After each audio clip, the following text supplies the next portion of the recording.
Hi, Angeline. Your first question for tonight is going to be, AB Samahan bases our ideals on our four pillars, all encompassed by culture. As CoCo, how will you implement more culture learning objectives into GBMs and/or events? So on top of the weekly or bi-weekly reports that the CoCos traditionally do in GBMs, I really hope to collaborate with the other pillars, with the four pillars and of course other e-board members to create new and engaging ways for people to connect with our culture. A couple of examples that I have for community, I know that FCN community was unable to happen this year, but I'd love to try to implement that into ACN next year. With academic, I'd love to create a sort of trivia workshop or a trivia event, as well as a scavenger hunt or other engaging active ways that people can connect with their culture. Another example that I was thinking of doing was with political or social, having an event with a movie night, talking about political movies, political activism, and while also bonding with others and again, connecting with their culture in a different way. Alrighty then, thank you for that answer, Angeline. For your second question, there is ongoing discussion regarding the Filipino and Filipino American identity and how we, as Filipino Americans, make use of the many individual cultures of the Philippines. With the current discourse in mind, how do you plan on addressing and contributing to the conversation? So I remember last semester we had guest speakers in our GBM from ECOT Voices, I believe, and they talked a lot about cultural identity and the indigenous groups of the Philippines and how they're all connected but very disconnected in very different ways. And I think one thing that I definitely want to emphasize moving forward as CoCo is that there are differences between Philippine Americans and people originally from the Philippines.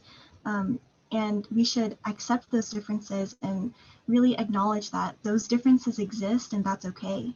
Can you repeat the second part of the question again, please? Of course.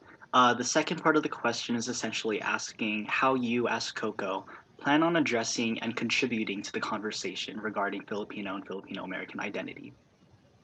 Yes, so again, like I mentioned in the previous question, I really want to work with community and get people from outside viewpoints, people who may identify as part of those indigenous groups or people who don't identify as Filipino American, really getting their voices and being able to share a holistic view of identity and where we can fall between, because identity is not binary.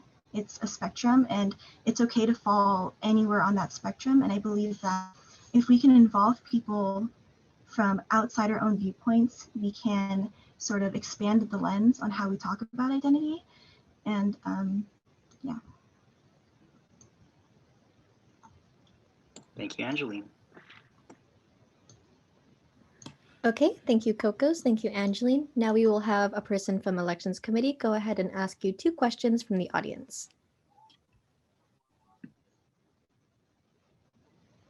Hi. For your first question from the audience, what will you do outside of Samahan to ensure the greater SDSU community becomes enriched and educated on the complex beauty of the Filipinx people? Thank you. Outside of Samahan, I really hope to look forward to working with outside communities and outside organizations. I know that there is a Samahan dance company here in San Diego. I'd love to work with them and really being able to show not only just our performative side of our culture, but our political side. And again, you said the beauty of our culture. There's so many aspects. Culture is so vast and so broad. And so again, I hope to work with outside organizations in the San Diego community to really get outside perspectives and contribute to this ongoing conversation of identity and culture. Okay. And then for your second question, FCN is a big part of this role, and it involves communicating with multiple individuals, planning ahead, and finding creative solutions. Please give an example of a time where you have demonstrated these skills. Yes, so Like I mentioned in my speech, I had the pleasure of serving on FCN board this year as one of our dance directors, and communication was huge. EJ was he thankfully created the band app for all of us to communicate with each other.